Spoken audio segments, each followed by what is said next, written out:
Hello everyone, in this video I'll be showing you a Cleric of Lolth build guide in Baldur's Gate 3. We'll also be adding in the Paladin so that we can get some unique dialogue options, being a Paladin of Lolth as well. So with this build, we're going to be taking the Paladin up to level 5 and the Cleric up to level 7.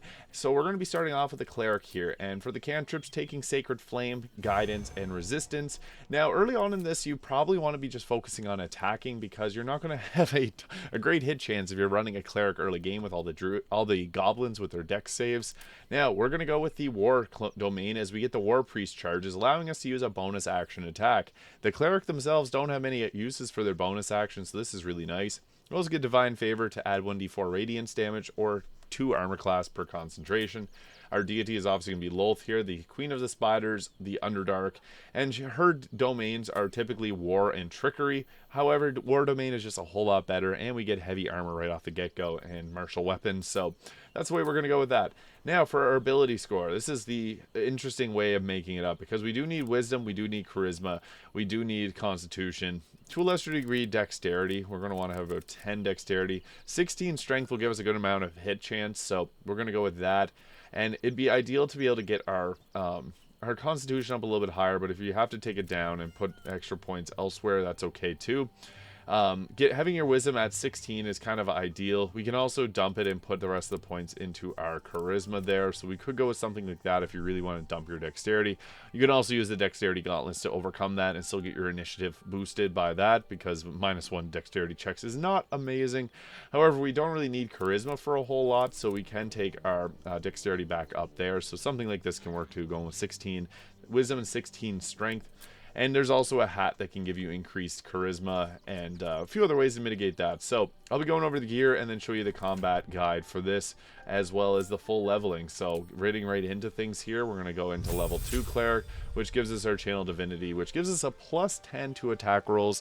And this is nice because at level 6, we were able to give that to our allies as a reaction if they miss their attacks. Meaning you're likely going to hit your attack if you get a +10 to the attack roll, and it'll show you what you rolled. As for our cantrips, I really like to have Create or Destroy Water is actually really useful. If you have a Storm Sorcerer or any type of lightning or cold damage on your team, even a Bard can take level 10 Magical Secrets, Cone of Cold, and get damage boost from that. So I always like to have Create Water because it can be a good way to start combat if you know you're going to get into a fight. Healing Word for a bonus action heal.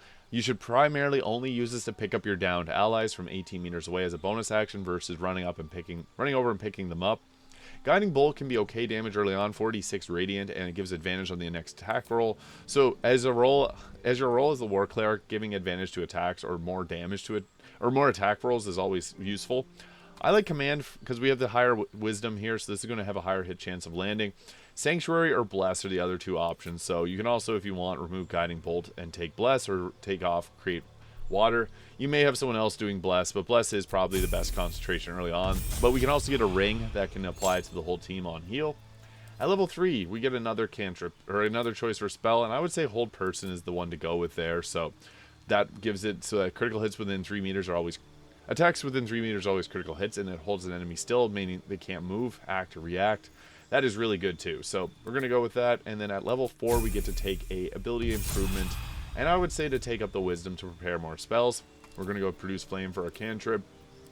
For the spell, we can add in Bless now. I think that's a good time. Enhance Ability is another choice you can go with, but for our feat, you could potentially go with Warcaster, give advantage on saving throws to hold concentration. But we're going to go with the ability improvement and take our Wisdom up. However, Constitution is also a nice option, or even Strength.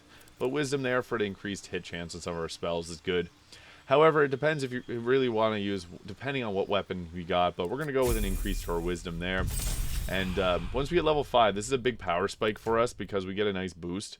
But we're going to be using a few different weapons here. I guess I'll get into that a bit later on. But once we get to level 5, we get ourselves some of the best spells. We also get our Darkness from our Lolthsworn Drow, so that's nice. And we can take our level 3 spells. Something like Glyph of Warding is extremely good. Mass Healing Word would allow us to apply Bless to the entire team with a heal if you have the ring. Animate Dead makes sense on this because we're the Cleric of Lolth. We want to have some undead with us too. So that could be a potential option you can go with. And I just like Mass Healing Word, so we're going to go with that. But we do get it from our our domain, we get Spirit Guardians. This is going to be our concentration that we always want to have active. 3d8 of radiant or necrotic damage depending on what we're fighting. And we also get Crusader's Mantle, but not as good as Spirit Guardians there. So we're going to take that, and now we can add in the Paladin. We could go for the extra level to give the +10 to attack rolls, but I think it's best to get the Paladin extra attack. We do have bonus action attacks, so we do have that for us, but Oath of Vengeance is the oath that we want to hold here. This is going to give us Misty Step at level 5, which is extremely useful, as we don't have much that we can do for our bonus action, but giving ourselves the Misty Step to get away is extremely useful.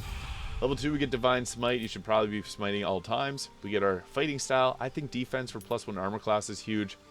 However, if you want to use a shield, the +2 damage from Duelist is really nice. And if you really want to use a two-handed weapon, great weapon fighting is great. But everyone uses armor, so +1 armor class, quite useful. Now, for our spells, you could take Bless here and take it off from the Cleric, since this is going to be based off our Charisma, which doesn't affect it. I think it's best to go with all the Smites, though. We're not going to want to use Smites too often because they use our bonus action, but they're there. Also, if you're Minthara, you get the Soul Branding bonus action, so that is another choice. We also get things like Hunter's Mark, which is nice. A few options for our bonus action. For the next spell, Divine Favor, Protection from Good and Evil, really doesn't matter a whole lot. We're not going to be using it too frequently. At level 4, however, we get ourselves another feat. So I would say the best one to choose is probably going with our, I guess we can take our Bless there. Ability improvement and take our strength up, so we're dealing a bit more damage, jumping a little bit further. So that just gives us flat out more damage. And then we get ourselves the extra attack, level 5 there. So, and also Misty Step. We do get Hold Person, but it is going to be cast with our Charisma, so not amazing compared to our Wisdom-based one.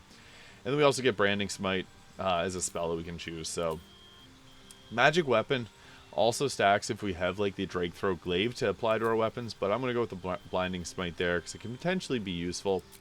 Now, once we get to our level 6, we do get the Hour of Protection with that as a plus bonus to our saving throws, +1. Not super good, so we're going to take the Cleric and get ourselves the War God's Blessing, which is really, really great. And then we can also, I guess we have to reselect our our spells here. So Inflict Wounds can actually fit on this build, so we're going to go with that. We'll take Sanctuary, Hold Person. Blindness can be okay too. Applying blind to a target's nice, but it doesn't make a whole lot of sense to use that for it. We can also go with the Unanimate Dead there. So Glyph of Warding is nice because we can choose a damage type that will apply to the enemy, and you can go Create Water and then Lightning Glyph to deal some damage. At level 4, we get ourselves the level 5 spell slots. So this is great because we're giving ourselves a bit further spell slot progression. And we're going to want to take Guardian of Faith because this can deal attacks that do 20 damage. It is 60 health, so it can help tank for us, but we're going to go with that there.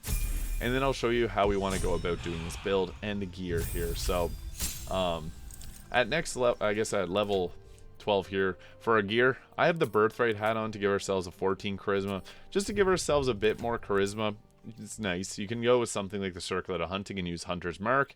Even the Hood of the Weave will give +2 to spell save DC and spell attack rolls, or the Dark Justiciar helmet +1 to saving throw against spells, higher critical hit chance, and a Constitution saving throws +1.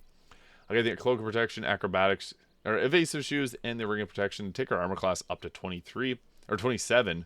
And I have a +3 shield here. However, Viconia's Walking Fortress is the better choice. And Shar's Spear of the Evening. So this is a pretty interesting choice. There's a few we can go with. Halberd of Vigilance is nice. The Blood of Lathander is another choice that we got. I also like the Sacred Star because this can apply Radiating Orbs on the target, -1 to their attack rolls.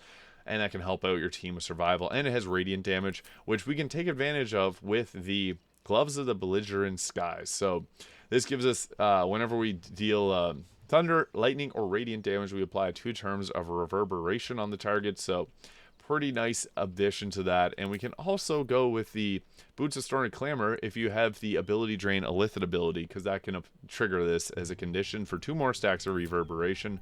But Spirit Guardians and Smites is going to trigger this relatively easily, so we can stick with that. We also got Shar's Spear of the Evening, I think is the best. It does piercing damage, so if you have the Ballast Armor on someone, you can benefit from that. And you gain advantage on saving throws when lightly or heavily obscured. This weapon deals an additional 1d6 to creatures that are lightly or heavily obscured. The wearer cannot be blinded, so that's huge on this weapon, because when you attack with its special attack, it does darkness. And you can also cast darkness for free using this weapon, so this is, I guess that was our a racial one, but per turn, Shard Darkness, that is a nice way to just be able to apply darkness in an area. And we can see in it. We don't get blinded because of the Shard Spear of the Night. So this is good because you can start to sneak around. And if you chose Trickery Cleric for a chance, you're going to get a nice attack from that. But we can use the Edge of Darkness, and we'll have advantage on our attack. And when we attack with that, we can kill Gale in one hit, I guess. But we also apply more darkness. So that is the nice thing about that, is you can just continue to apply darkness and sneak around in it. And go up and use the Edge of Darkness whenever you can. Oh, they spotted me there. That is a super useful weapon. We also got our Soul Branding there, bonus action. But Shard Spear of the Night is quite useful. Gives us an attack that's very... we can attack long range with it. We got multiple different options for how we attack.